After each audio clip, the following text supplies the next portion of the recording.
I am a 73-year-old man, and that night on the very day of family reunion, I discovered that my 2 children saw me as nothing more than a corpse not yet buried. "If he dies soon, we'll get the insurance," they whispered. But what they didn't know was that in that very moment I decided to turn their greed into a curse that would bury them instead. They thought they had calculated the day of their father's death numb. Tonight it is I who will calculate the end of theirs. Hearing this, perhaps your heart aches the way mine did that night. Have you ever experienced the pain of being wounded by your own family? Share it in the comments so we can talk about it together. And if you want to walk with me through stories of tears and bitter truths, don't forget to like this video and subscribe to the channel. Thanksgiving used to mean something to me. My late wife Anna always said it was her favorite holiday. She believed it was the one day of the year when gratitude could hold a family together, even if money or disagreements threatened to pull it apart.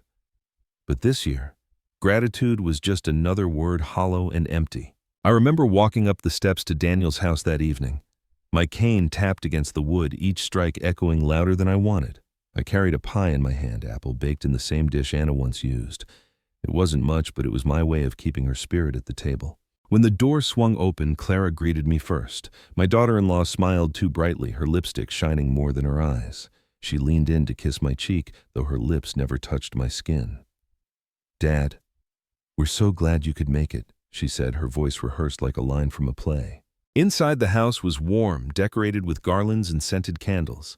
The smell of turkey and pie filled the air, but instead of comfort, it made me uneasy. It felt staged, like a store display meant to look like home. Daniel appeared behind her, my son. Broad-shouldered, tired eyes, but still trying to act like the provider. "Come in, Dad," he said, taking the pie from my hands. "You know, you don't have to bring anything." His voice was casual, but his glance was sharp, calculating. In the dining room, Evelyn was already seated with Marcus. My daughter rose to kiss my cheek, lingering just long enough to give the appearance of affection before turning back to her phone. Marcus barely nodded, sipping wine like he wanted to be anywhere else. And then there was Adam, 13 years old, bounding across the room, his arms wide open. "Grandpa," he shouted, hugging me so tightly I nearly dropped my cane.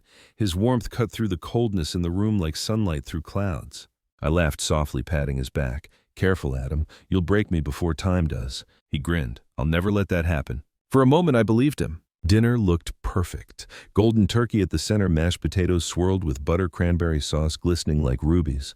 Everyone raised their glasses. Daniel toasted to family. The others echoed it, their voices blending into something that should have sounded warm, but instead felt hollow. We ate. Conversations floated around the table, Clara asking Evelyn about work, Marcus muttering about investments, Daniel trying too hard to sound in control. But I noticed the little things. Clara's eyes flicking toward Daniel as if they shared a secret, Evelyn sipping her wine faster than usual, drowning something unsaid, Marcus checking his watch again and again. Adam, on the other hand, sat beside me telling me about his science project and basketball practice. His words were unfiltered, honest, full of life. I nodded, smiling, clinging to every syllable like it was proof that love still existed in my family. After dessert, I excused myself. I said I needed some air. But the truth is, I needed space from their masks, their rehearsed lines, their false cheer. I walked down the hallway leaning on my cane, and that's when I heard it. Whispers coming from the kitchen. I stopped. The voices were sharp enough to slice through the hum of the dishwasher. Daniel's voice first, low, bitter. "Once he's gone, the debts are gone too. $500,000. Finally some relief. Then Evelyn's colder, sharper. "He's old. The sooner it happens, the better. But don't think you'll get it all, Daniel. I know how these policies work." My heart stopped. My children, my blood, talking about my death like it was a business plan. I leaned against the wall, my cane trembling in my hand. I told myself I misheard. But then Evelyn's words came again. "If he dies, we each get our share, unless someone makes sure the policy changes." The knife twisted deeper. I turned slowly, forcing my steps quiet, and returned to the living room. Adam was waiting there, fiddling with a board game on the coffee table. He looked up and smiled. "Grandpa, want to play around before you go home?" I swallowed hard, forcing a smile. "Not tonight, Adam, but soon, very soon." Inside, my heart was breaking, but I wouldn't let him see it. I left Daniel's house that night with a smile painted on my face, but inside I was crumbling. The whispers I had overheard kept replaying in my mind like a broken record. "Once he's gone, the sooner the better." Those words weren't spoken by strangers. They were spoken by the children I had raised, the very people I had sacrificed everything for. The drive home felt longer than usual. Streetlights cast pale pools of light across the road, and each one seemed to expose a new memory I had tried to bury. The nights I worked overtime, the piece of land I sold, so Evelyn could go to college, the savings I drained to keep Daniel from losing his home. I told myself it had all been worth it. But sitting behind the wheel, their whispers ringing in my ears, I began to wonder if it had all been a mistake. When I pulled into my driveway, the old house looked darker than I remembered. Anna and I had built it together, brick by brick, nail by nail. She used to say the walls carried our laughter, our dreams, even our fights. But now those walls seemed to echo only betrayal. I set my cane by the door and lowered myself into the armchair. The photograph of Anna on the mantel caught my eye. Her smile was frozen in time, forever gentle, forever forgiving. I whispered into the silence, "Anna, our children. They've already buried me." The words nearly broke me. A few days later, Clara showed up at my house with grocery bags. She moved through the kitchen with exaggerated cheer, stocking my fridge, humming to herself. "Dad, I just wanted to make sure you're eating well," she said, smiling too brightly. But I noticed the way her eyes lingered on the drawers where I kept my important papers, the way her hand hesitated near the cabinet. "You don't need to do that," I told her, my voice sharper than I intended. She jumped slightly, then forced a laugh. Of course. I just care about you." Care. The word tasted bitter in my mouth. Not long after Daniel called. His voice was soft, almost too soft. "Dad, how are you feeling? You've been taking your medication, right?" I gripped the phone tightly. "Yes, Daniel, I'm still alive." There was a pause on the other end. A silence that told me more than any words could. Then he chuckled nervously. "Of course, Dad, that's not what I meant. Not." But we both knew it was. That weekend, Evelyn invited me to her house. She served expensive wine, set the table neatly, and leaned in close as though she cared. But her words betrayed her. "Dad, you know how these insurance companies can be. Sometimes it's safer to keep things simple. Maybe appoint a single beneficiary. Less confusion." I stared at her across the table. "Simpler for you, you mean?" She laughed, brushing it off. "Oh, Dad, you always joke like that." But her eyes were hard, calculating. That night, as I walked back to my car, I realized the truth. They were circling me like vultures. Through all of this, Adam kept visiting. After school, he'd ride his bike to my house, his backpack bouncing against his shoulders. He'd sit with me on the porch, telling me about basketball practice, or set up the chessboard on the coffee table. One afternoon, as he lost yet another game, he sighed. "Grandpa, why do people always think winning means taking everything?" I looked at him for a long moment, because some people don't understand the meaning of enough. He tilted his head. "Do you?" I smiled faintly. "I'm learning." It was strange, really. At 13 years old, Adam understood more about love and loyalty than his parents did. A week later, the phone rang. It was the insurance company. The woman's voice was cautious. "Mr. Harris, we've received multiple applications under your name. Different beneficiaries. We need to verify which one is correct." My blood turned cold. "Multiple applications?" "Yes, sir. 2, in fact. Both appear to have your signature." I asked her to send copies. When the envelope arrived, I spread the documents on my desk. 2 separate forms. 2 separate lies. My signature forged twice, each child trying to cut the other out. I sank into my chair, my cane slipping to the floor. It wasn't suspicion anymore. It wasn't whispers in the dark. It was proof written in ink. In a town like ours, news travels fast. But not because people are nosy. It travels because someone always talks. One of the employees at the insurance company had already been questioned in an internal audit, and the story leaked. Soon the local paper ran a headline, "Insurance Fraud Investigation Underway." By the end of the week, I couldn't walk into the grocery store without hearing whispers. Can you believe it? Their own father. Imagine risking prison for money that wasn't even theirs yet.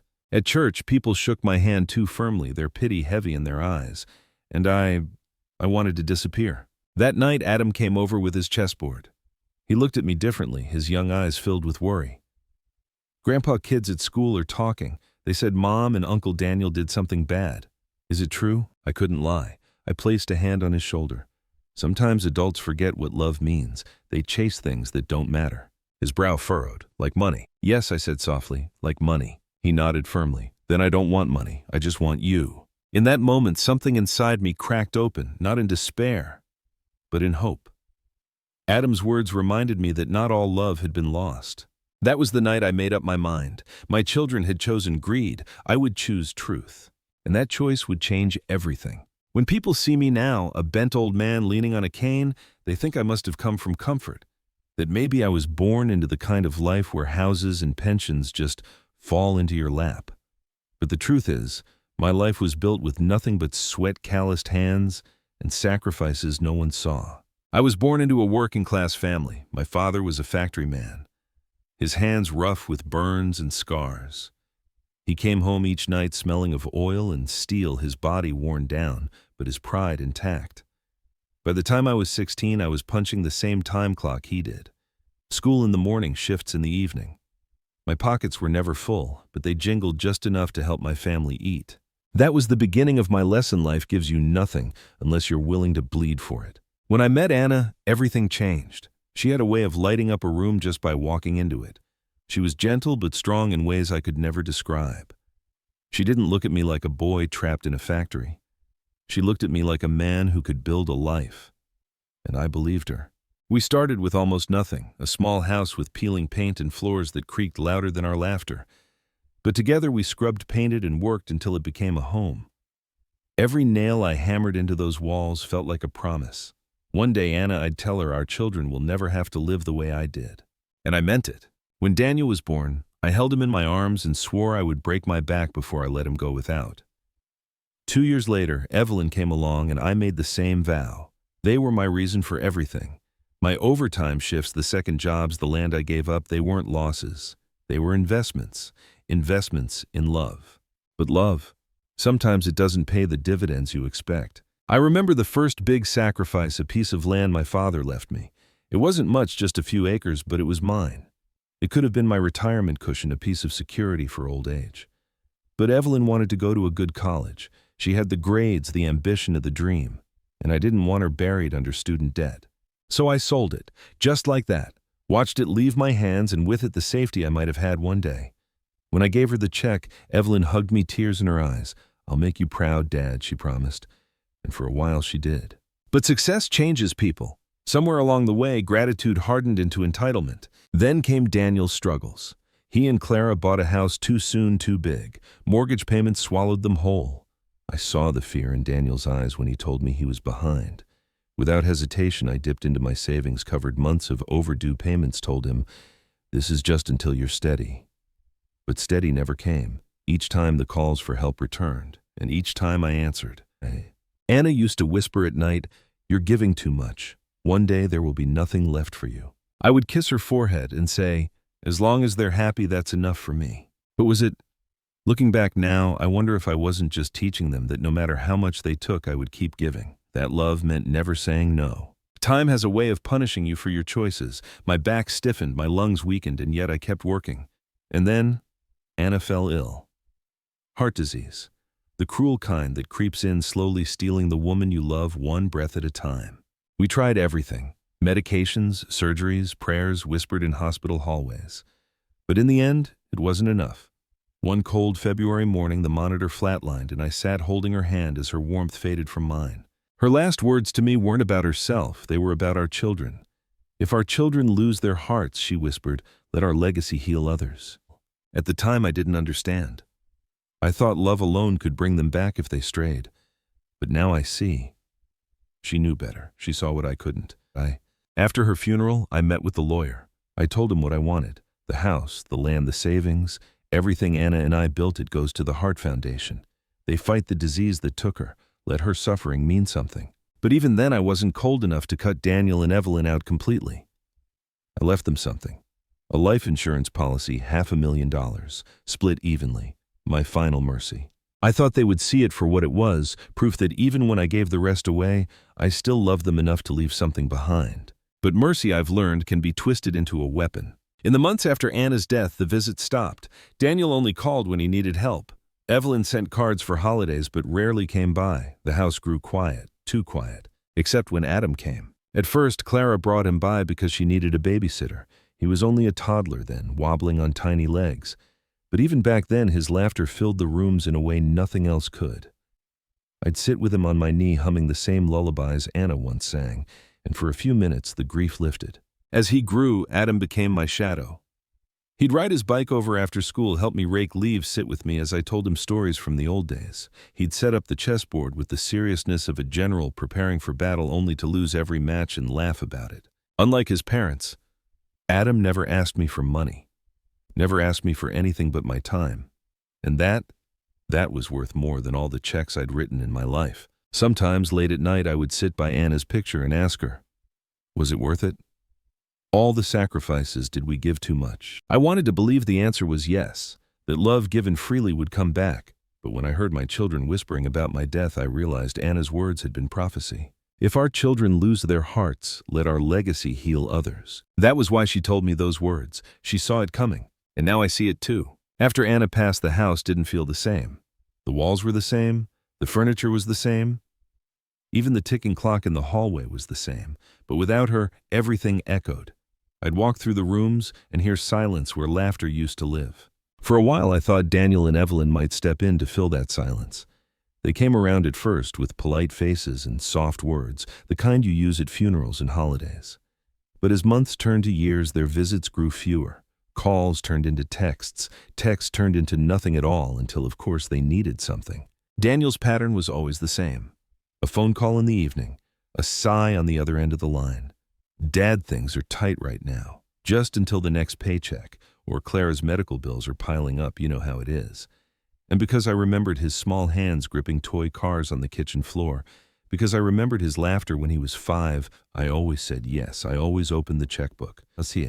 Evelyn's way was different. She didn't ask for money directly. No, she came with stories. Dad, you wouldn't believe the interest rates. It's robbery. Or Marcus and I are thinking of investing in a second property, but the timing's tricky. And she'd smile, waiting for me to fill the silence with an offer. I usually did. Each time I told myself it was the last, but each time I gave again. Because fathers don't stop being fathers even when their children stop being children. Through it all, Adam stayed close. He was different.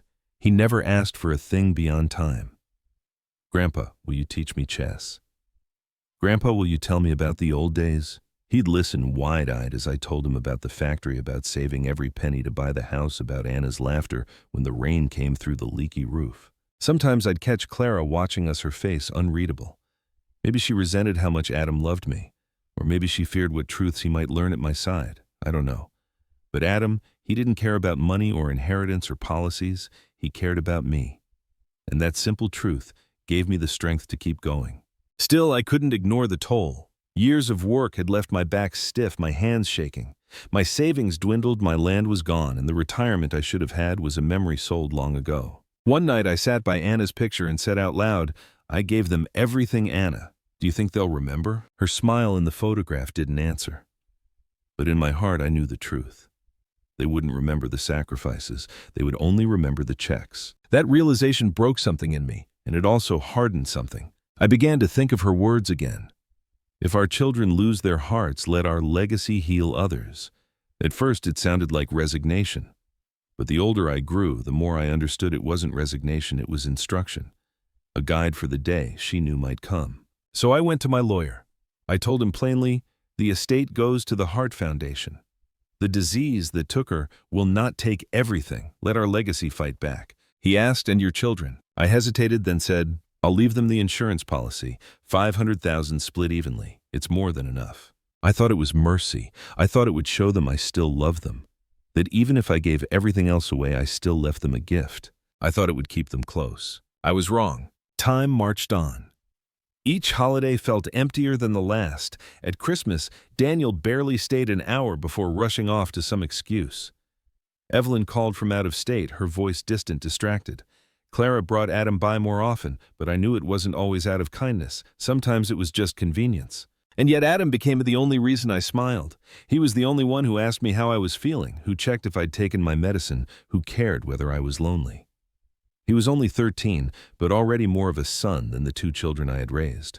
One evening after a chess match he nearly won, he asked me, Grandpa, do you ever regret giving so much away? I stared at the board. The pieces scattered, the game unfinished. Sometimes I admitted, but if I hadn't, you wouldn't be here.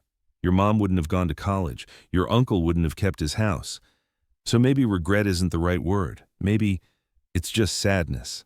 Adam nodded, his brow furrowed in thought. I think love shouldn't make you sad. I laughed softly. You're right, Adam. Love shouldn't. But it did. Looking back now, I see the pattern so clearly. Every sacrifice I made, every dollar, every acre of land, every hour at the factory was supposed to build a legacy of love. But instead, it built expectation, entitlement. They stopped seeing my sacrifices as gifts. They started seeing them as debts to be collected. And when Anna died, there was nothing left to hold us together. No warmth, no balance, only the cold arithmetic of inheritance. That was the soil where greed took root, and it grew faster than I ever imagined. The night I overheard them whispering in the kitchen, it all came back to me. Every sacrifice, every gift, every broken promise of gratitude, and I realized Anna had been right. If our children lose their hearts, let our legacy heal others. That was the only way forward. So when I sat with the lawyer years earlier handing over the estate to charity, I thought I had done enough. But now with their whispers still echoing in my ears, I knew I had not gone far enough. Because it wasn't just that they had lost their hearts, it was that they had turned against mine, and that I could never forgive. The whispers I overheard at Thanksgiving should have been enough. Enough to cut them out of my heart, enough to make me change everything right then. But denial is a cruel friend. I told myself maybe I'd misheard, maybe grief was twisting my ears, maybe Anna's absence made me too sensitive. But then the proof started to come. It began with a phone call from Daniel. His voice carried that same mix of exhaustion and calculation. "Dad, you're taking your medication right. No new complications." It sounded like concern, but beneath the words I could hear it. He wasn't checking on my life. He was checking on my death. "Yes, Daniel," I said flatly. "I'm still here." There was a pause, then a forced laugh. "Of course, Dad. Just checking. Just checking." That phrase rattled in my mind for days. Evelyn's approach was sweeter, but sugar can poison just as well as arsenic. She invited me over for dinner one evening, poured wine into tall glasses, served expensive cheese and steak. For a while she spoke about work, about travel, about things she thought might impress me. Then casually she slid the conversation where she wanted it. "Dad," she said, "sometimes insurance is complicated. It might be easier if there was just one beneficiary. Less confusion, less chance of mistakes. I could handle it, make sure everything was smooth." I set my glass down slowly. Easier for who? Her smile twitched. "For you, of course. For the company." I leaned forward. "Or easier for you, Evelyn." Her eyes hardened for just a moment, then she forced a laugh. "You always had a suspicious streak, Dad. But I saw it. The calculation behind the smile, the hunger behind her charm. I decided then that I needed the truth, not guesses, not whispers, proof. So I called an old friend, Mendez. He'd been an investigator, once worked insurance fraud cases for decades. If anyone could cut through the lies, it was him. "Mendez," I told him, "I think my own children are trying to bury me before I'm gone." He didn't flinch. He'd seen too much to be surprised. He just nodded and said, "Let's find out." Within a week, he returned with a folder. His eyes were heavy as he handed it to me. "Daniel bribed an employee inside the insurance company," he said. "Got them to push through paperwork naming him sole beneficiary." But Evelyn wasn't far behind. She went through another employee, someone she knew socially, and tried the same trick. 2 separate frauds, both with your forged signature.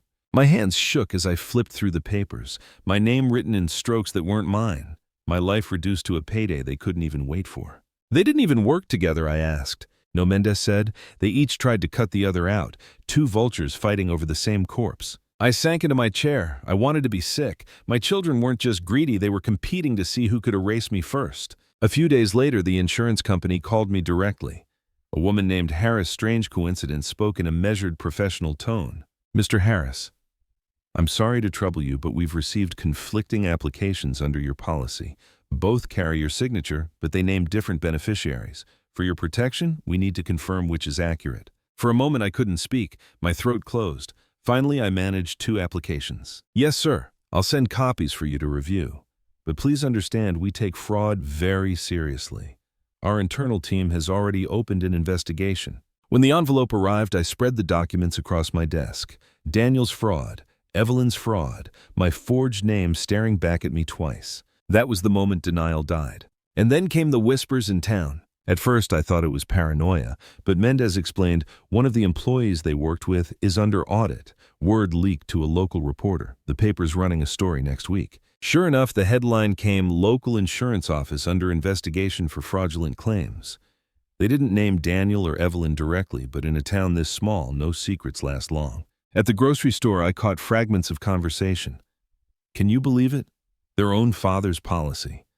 Fraud like that could be 20 years in prison. At church, people avoided my children whispering behind hymn books.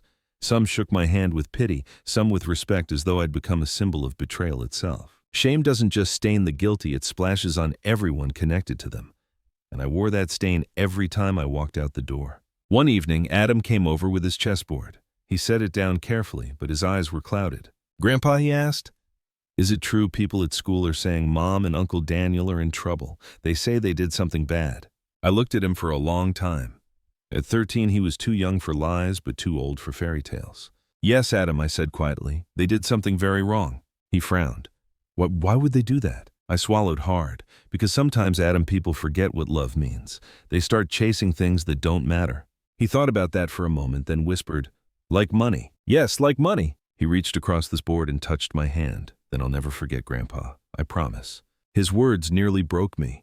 In a world where even my own children wished for my death, this 13-year-old boy, was the only one who wanted me to stay. That night after he left, I sat alone in the silence of my house. The papers still lay on the desk, proof of the betrayal inked in black and white. I stared at Anna's photograph and whispered, "You were right. They lost their hearts. And now, I have to decide what to do." The storm had broken. The conflict wasn't coming, it was already here. And the next move would be mine. Once the truth was laid bare, I could no longer look at my children the same way. Every word they spoke, every smile they forced carried the weight of their betrayal. I decided it was time to confront them, not together, but one by one. I met Daniel first. We sat in a diner on the edge of town, the kind of place we used to go when he was a boy, and we didn't have much money. He used to love the pancakes there. But this time, his eyes weren't on the menu. They were on me, nervous shifting. "Dad," he began, "I've been under a lot of pressure. The mortgage, Clara's medical bills, Adam's school, it's too much." I didn't answer right away. I pulled the envelope Mendez had given me from my coat and slid it across the table. Too much pressure to forge my name. Daniel's face went pale. He didn't even open the envelope. He knew what was inside. "Dad, listen." "No, Daniel, you listen." My voice shook, but it was steady enough. "I gave you money when you were drowning in debt. I gave you land. I gave you time. I gave you my life. And this is how you repay me." His hands curled into fists. "You don't understand. I didn't have a choice. I did it for my family." "For your family?" I leaned forward. "What do you think I've been doing for 70 years? Everything I gave you was for family. But you've twisted that word until it means nothing." He looked down at the table. For a moment I thought I saw regret, but when he finally spoke, it wasn't regret. It was anger. "You think you can just hand everything to charity, let strangers have it all?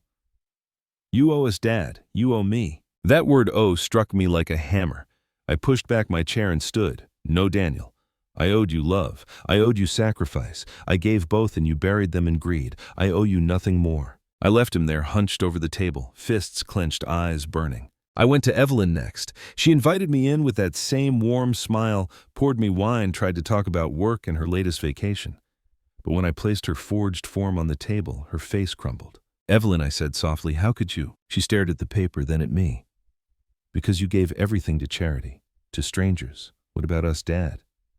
What about me? You have a career, a husband, a home. What more do you want?" Her voice sharpened. "I want what I deserve. Do you know how hard I worked, how much I sacrificed? And now you're telling me some foundation deserves more than your own blood?" I closed my eyes, pain slicing through me. My blood already killed what was left of my heart. Her hand shook as she set down her glass. "Don't be dramatic. Everyone dies, Dad. At least your death could mean something for us." Those words cut deeper than Daniel's anger. Cold, practical, as if my life was nothing more than an investment she was waiting to cash. I stood slowly leaning on my cane. "No, Evelyn, my death will mean something, but not for you." I left her in silence, her face pale, her lips pressed tight. The news spread faster than I expected. The investigation at the insurance office widened. One of the employees confessed to being bribed. Reporters picked up the story. And soon it wasn't just whispers in grocery stores. It was headlines. "Fraud scandal rocks local family." People looked at me differently, some with pity, some with respect, some with the kind of judgment that says, "How could you raise children like that?" Shame has a long shadow, and it fell across my porch every day. Mendez came by one afternoon, his notepad full of updates. "It's serious," he said. "If the company wants, they can press federal charges. The FBI could walk in any day." I nodded slowly. "And Adam?" Mendes sighed. The boy's innocent. But this stain, it'll follow him unless you do something. Unless I did something. That evening, Adam came over again, chessboard in hand, but he didn't set it up right away. Instead, he looked at me with eyes far too wise for 13. "Grandpa," he whispered, "why is everyone saying our family's broken?" I swallowed the lump in my throat, because sometimes Adam people forget the meaning of family. They think it's about money, not love. He thought about that for a moment. Then he leaned forward, his voice firm. "I don't care about money. I just want you." I gripped his hand, my chest aching. "And that Adam is worth more than everything your parents are fighting over." But Daniel and Evelyn weren't finished. Daniel showed up at my house late one night drunk. His voice was rough, his steps unsteady. He pounded on the door until I opened it. "You can't cut me out," he shouted, staggering inside. "You can't do this to me. I'm your son." I steadied myself against the wall. "You cut yourself out the moment you wished me dead." He glared at me, his eyes bloodshot. "I did it for Adam, for Clara. You think college pays for itself? You think bills disappear? You did it for greed," I said. "Don't hide behind your son." He stepped closer, lowering his voice. "If you don't fix this, Dad, I don't know what I'll do." It wasn't a direct threat, but the weight of it pressed heavy in the room. I pointed toward the door. "Then you'll have to figure it out without me." He left, slamming the door so hard the windows rattled. The next day, Evelyn called. Her voice was soft, syrupy. "Dad, I know Daniel's been bothering you. He's unstable, you know that. If anyone should handle things, it's me. I'm responsible. If the policy were in my name, at least it wouldn't go to waste." My hand tightened around the phone. "You both sound the same. Two vultures arguing over bones." There was a long silence, then a click. She had hung up. That night, I sat by Anna's picture again. My heart felt heavy, but my mind was clear. They had chosen greed, and now it was time for me to choose truth. The conflict was no longer a secret war in whispers and forged papers. It was out in the open, public, shamed. But the final battle, that one was still mine to fight. The deeper the scandal sank into town, the heavier the silence grew inside my home. I couldn't walk to the post office or sit in church without feeling eyes on me. Some eyes were kind, some pitying, others sharp with judgment. How could a father raise children like that, they asked without speaking. And though I knew their greed wasn't my fault, the shame still stuck to my skin. But shame was no longer enough. It was time to decide. Mendes came over again one evening, a folder in his hand, his voice grim. "The investigation's widening. The insurance company already has grounds to cancel both fraudulent applications. If they press charges, Daniel and Evelyn could be facing real prison time." I rubbed my temples, and if I gave them the evidence, he looked me in the eye. Then they'd have no way out.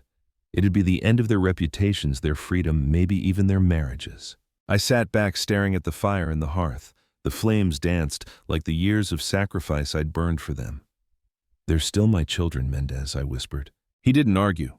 He simply said, "Then you'll need another way to bury them, not in court, in consequence." That night, Daniel returned once more, sober this time, but his desperation was sharper. "Dad," he pleaded, "Evelyn's the problem. She tried to cut me out. I only did what I had to protect my family. You can't punish me the same way as her." I stared at him, unable to believe what I was hearing. "So you admit it?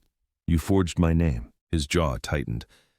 "I admit I did what was necessary. You think I enjoy this? No.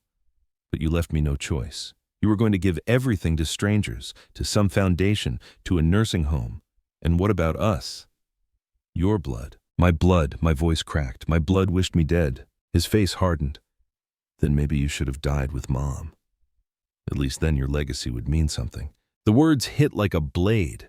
For a moment I swayed on my cane, but then anger surged stronger than grief. "You've buried yourself, Daniel, long before I ever will." I opened the door. "Get out." He left without another word, but the hatred in his eyes burned hotter than any flame. 2 days later, I confronted Evelyn for the last time. She invited me to her home again, but this time I brought Mendes. When I laid the documents on her table, her forgery, her correspondence with the insurance employee, her mask slipped completely. She didn't cry, she didn't beg, she just leaned back, crossed her arms, and said coldly, "So what now? You going to hand me to the FBI?" I studied her face. The daughter I once rocked to sleep was gone. In her place sat a stranger who measured worth in dollars and death. "No," I said. "Prison is too merciful for you. Instead, you'll live with nothing. Not a cent, not a house, not even the comfort of pretending you fooled me." Her eyes flickered for the first time. Fear, maybe, but she masked it with anger. "You can't do this." I already have, I replied and gathered the papers. That night, Adam came over. He found me at my desk, the documents still spread across it. Grandpa, he asked gently, why do you look so tired? I looked into his young, honest eyes, and for the first time in weeks, I felt something other than bitterness. I felt hope. I'm tired, I admitted, because I've spent my life giving to those who didn't value it. But I'm also ready. Ready to set things right. He frowned. What does that mean? I leaned closer. It means one day when I'm gone, you'll hear people talk about money, about inheritance. But you'll remember this real love doesn't ask for profit, it just stays. He squeezed my hand. Then I'll stay Grandpa, always. His words steadied me like nothing else could. I went to bed that night with Anna's voice echoing in my mind. If our children lose their hearts, let our legacy heal others. And I understood at last. It wasn't enough to catch them. It wasn't enough to shame them. I had to take back the very weapon they tried to use against me, the life insurance, the estate, the mercy I once thought was love. By the time the sun rose, my decision was clear. Daniel and Evelyn had chosen greed. I would choose justice. The conflict was no longer in whispers, no longer in forged papers. It was open, exposed, undeniable. And soon everyone would see where my final judgment landed. When the storm finally quieted, when the shouting and accusations were over, what lingered wasn't relief. It was silence. A silence so heavy it felt like it pressed against my chest every time I breathed. I would sit in the living room cane, leaning against the chair, the folder of evidence spread before me. Page after page of proof, my name forged, my trust broken, my love betrayed. You'd think it would make me angry, and at times it did, but more often than not it simply made me sad. Because paper doesn't just prove fraud. It proves that the years I spent building, giving, sacrificing, had turned into debts in the eyes of my children. They didn't see gifts anymore. They saw entitlements. And that thought tore through me like no knife ever could. There were nights when I'd sit staring at Anna's picture on the mantel. The soft smile she always carried, the light in her eyes. It hadn't dimmed in the photograph, but it had in our children. I gave them everything, Anna, I whispered into the silence. And they gave me nothing but a wish for my death. The words would hang in the room unanswered, and I would feel the ache rise until my eyes blurred with tears. I hadn't cried at her funeral. Back then, I'd been too busy holding everyone else together, carrying the weight of arrangements, making sure Daniel and Evelyn were comforted. But now, with no one left to hold, the grief came pouring out. I would bury my face in my hands and let the sobs come. Raw, broken sobs that echoed against the walls we built together. It wasn't just the betrayal. It was the memory of their small hands in mine when they were children. It was the laughter that once filled the house. It was the nights I stayed up sewing holes in shoes, paying off debts, selling land. I thought those sacrifices were seeds of love, but they hadn't grown into gratitude. They had rotted into entitlement. And I sat there asking myself the hardest question. Had I failed as a father? One evening, Adam came by. He let himself in, as he often did, carrying his backpack and his chessboard. Grandpa, he called softly. I wiped my eyes before he could see, forcing my voice steady. In here, Adam. He bounded into the living room, his smile bright, but when he looked at me, his expression softened. He could see the heaviness in my face. Children notice more than we think. Grandpa, he said quietly, I thought you might be lonely. I reached out and pulled him close before I could stop myself. His small frame pressed against me, his warmth anchoring me in a way nothing else could. Thank you, Adam, I whispered. He set up the chessboard while I poured us both glasses of water. As the pieces clacked into place, he asked, Grandpa, people at school are talking. They said Mom and Uncle Daniel did something bad. They said you're angry. I stared at the board for a long moment before answering. I'm not angry, Adam. I'm hurt. There's a difference. He tilted his head. What's the difference? Anger burns hot and fast. Hurt stays. It seeps into your bones. It's what happens when someone you love forgets how to love you back. He nodded slowly, absorbing every word. Then he looked me in the eye and said something that pierced deeper than any betrayal ever could. But I love you, Grandpa. I won't forget. I reached across the board and squeezed his hand. My voice broke as I whispered, and that Adam means more than all the money in the world. That night after Adam left, I sat by the window with a cup of tea. The town outside was quiet, but inside me the storm still raged. I thought about the legacy Anna and I had tried to build, about the way Daniel and Evelyn had twisted it, and about Adam, who at 13 carried more integrity than his parents combined. I asked myself again, had I failed as a father? The answer wasn't simple. Maybe I had blurred the line between sacrifice and enabling. Maybe I had mistaken love for indulgence. Maybe I believed that money could buy loyalty, when in truth it only fed hunger. But even in failure, I had one success, Adam. Somehow, despite Daniel's bitterness and Evelyn's ambition, Adam remembered what love looked like. Maybe it was because he spent so much time with me. Maybe it was because children untainted see more clearly than adults blinded by greed. I realized then that legacy isn't measured in dollars or houses or policies. Legacy is measured in the hearts we leave behind. Anna had been right all along. If our children lose their hearts, let our legacy heal others. And so it would. Still, the hurt lingered. Nights were the worst. I would wander the hallways of my home cane, tapping softly against the floor. I'd stop at the doorways where Daniel and Evelyn once slept as children. I remembered their laughter echoing down these halls, their small voices calling for me in the dark. Those memories cut deeper than their fraud ever could. Because betrayal from strangers is a wound, betrayal from your own children, that leaves a scar that never fades. One evening I sat before Anna's picture again.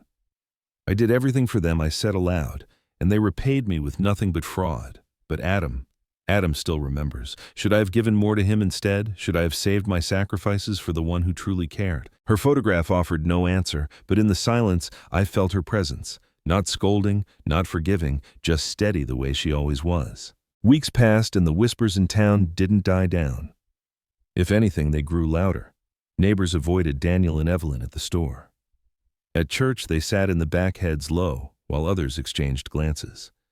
The shame they had tried to bury me in was now their burden. And strangely, that gave me no joy, only sorrow. I had wanted them to love me, not my money, not my insurance, me. That was the one inheritance I hoped to leave behind, a memory of a father who gave everything for his children. Instead, the only inheritance they would remember was loss. But perhaps that too was a lesson. One afternoon, Adam found me writing in my notebook. His voice was curious. "What are you writing, Grandpa?" "Just some thoughts," I said. "About Mom and Uncle Daniel." "Yes," I admitted. "And about you." "About me?" I smiled faintly. "About how you remind me that love can survive even when it skips a generation." He tilted his head, puzzled. "Does that mean you trust me?" "With more than money, Adam," I said. "With my heart." His eyes brightened, and for the first time in months I felt a flicker of peace. That night I wrote one last note in my journal. I gave them my last mercy. They turned it into fraud. But one child untouched by greed still remembers love. And that is enough. I closed the notebook, set it beside Anna's picture, and whispered into the stillness. Legacy is not what we leave in their hands, it's what we leave in their hearts. And for the first time in a long time, I slept without tears.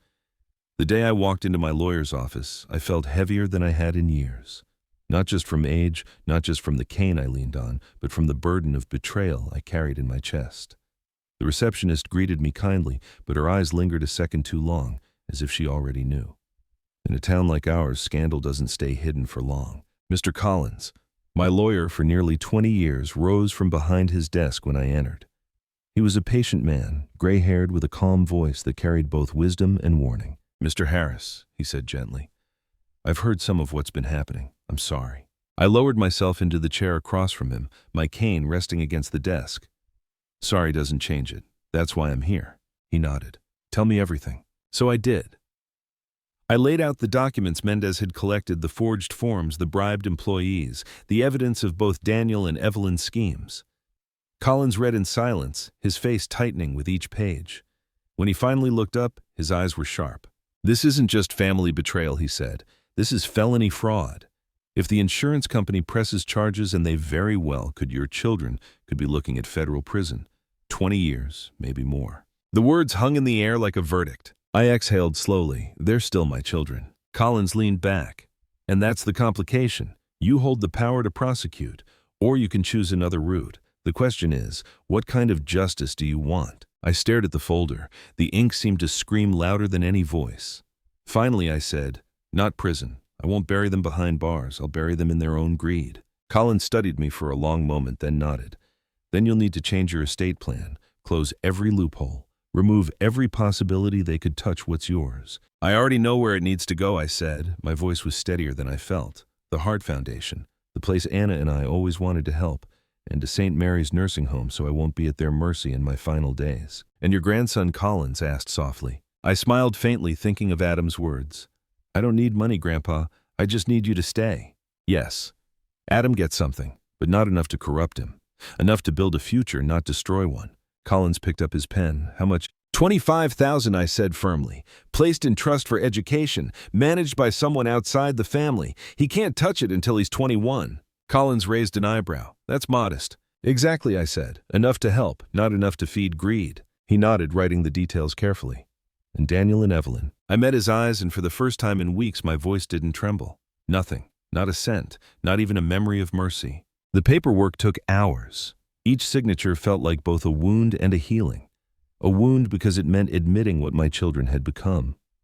A healing because it meant their greed would no longer poison what Anna and I had built.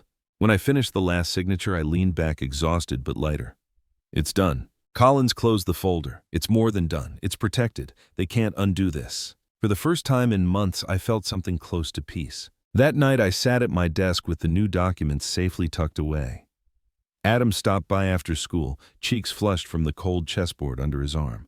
Grandpa, he grinned. I think I'm finally getting better. This time I'll win. I chuckled. We'll see about that. As we played, he asked me suddenly, Grandpa, why do people fight so much over money? Because they think money is love, I told him. And it's not. No, Adam. Money can help, but it can't love you back. Only people can do that. He nodded slowly, tucking the thought away like it was a treasure. Then I'd rather have people. And in that moment, I knew he already understood more than his parents ever had. But peace doesn't last forever. Daniel showed up at my door again, this time with Clara at his side. His eyes were hollow, his voice edged with desperation. Dad, he said, please, I know I made mistakes, but don't take everything from us. Clara clutched his arm, her face pale. Think about Adam. He'll suffer too if we don't have anything. I steadied myself on my cane. Adam will be fine. I've made sure of that. He'll have enough for school, enough to start. But you, I shook my head. You'll inherit nothing. You've already buried yourselves. Daniel's face twisted, his anger rising. This isn't fair. Neither is wishing your father dead, I replied. Evelyn tried her hand next, calling me late at night. Her voice trembled as she said, Dad, you can't mean this. You can't give everything to strangers. Think of your name, your bloodline. My bloodline already turned against me, I said quietly. My name will live on, not in greed, but in healing. She wept, but I didn't bend. Not this time. Mercy had run its course. That night I wrote in my journal. They thought mercy was weakness, but mercy can end. Tonight it ended. My legacy will not breed greed. It will heal. It will endure. I closed the journal, set it beside Anna's photograph, and whispered into the silence. It's finished. We've kept our promise. And for the first time since Thanksgiving, I felt free. Evelyn decided to host a gathering not long after. She called it a celebration, though I could see it for what it was, a desperate attempt to mend her image, to pretend the scandal hadn't spread across town like wildfire. She invited friends, neighbors, distant relatives. The house was crowded, the air filled with laughter that sounded rehearsed. I went not to celebrate, but to speak. I sat quietly at first, cane resting by my chair, listening as glasses clinked and voices rose. But when the moment came, I pushed myself to my feet. The cane struck the floor once, and the sound cut through the noise. Slowly, the room fell silent. Dozens of eyes turned toward me. Some of you have heard rumors, I began. My voice was steady, though my hands trembled. Rumors about insurance, about fraud, about betrayal. Tonight, I will not let those rumors stand. Tonight, I will tell you the truth. I opened the folder Mendez had helped me prepare. Pages rustled the proof of my children's deceit. This, I said, holding up the first document, is Daniel's forgery. He bribed an employee to change my policy to take everything for himself. Gasps rippled through the crowd. Daniel's face turned pale, his jaw clenched tight. I held up the second. And this is Evelyn's, a separate forgery, another bribe, another attempt to erase not just her brother but me. Murmurs rose like a wave. Evelyn's smile faltered, her wineglass shaking in her hand. I let the silence settle, heavy and merciless. Then I spoke the words I had carried for weeks. The law could bury them in prison, 20 years, maybe more. But my judgment is this: they inherit nothing. Not my house, not my savings, not even the last mercy I once offered. Everything Anna and I built will go where love still lives, to charity, to healing, to care. And the only legacy they carry is their shame. The room erupted in whispers. Some shook their heads. Others stared at Daniel and Evelyn with disbelief, even disgust. Daniel shot to his feet, fists clenched. "You can't do this," he shouted. "I'm your son." I looked at him, steady and cold. "You were my son, but you buried that bond the moment you wished me dead." Evelyn's voice cracked as she stammered, "Dad, please." "Enough," I cut her off. "Love cannot be begged after it has been betrayed." And then from the quiet, a small voice rose. "Adam." My grandson stepped forward, his eyes wet with tears, his voice trembling but strong. "I don't need your money, Grandpa. I just need you to stay." The room froze. Every whisper stopped. Some guests gasped, others wiped their eyes. But me? I nearly broke. Those words from a 13-year-old boy carried more truth than all the speeches in the world. I steadied myself on my cane, my chest heavy with grief and pride all at once. "Better a little love to one child," I said softly, "than all wealth to greed." With that, I gathered the folder, nodded to Mendez, and turned toward the door. Behind me, the murmurs rose again. Anger, pity, judgment. But none of it mattered anymore. Ahead of me was the cool night air, and in the distance the faint glow of the nursing home's sign, "A place of care." I whispered into the dark to Anna, to myself, "It's finished. Our legacy will not feed greed, it will heal." And so I leave you with this question. Would you forgive, or would you do the same? If this story touched you, share your thoughts in the comments. Would you forgive betrayal like this, or cut everything off the way I did? I'd love to hear your perspective. Please like this video and subscribe for more stories of family betrayal and truth. Thank you for listening and for being part of this journey.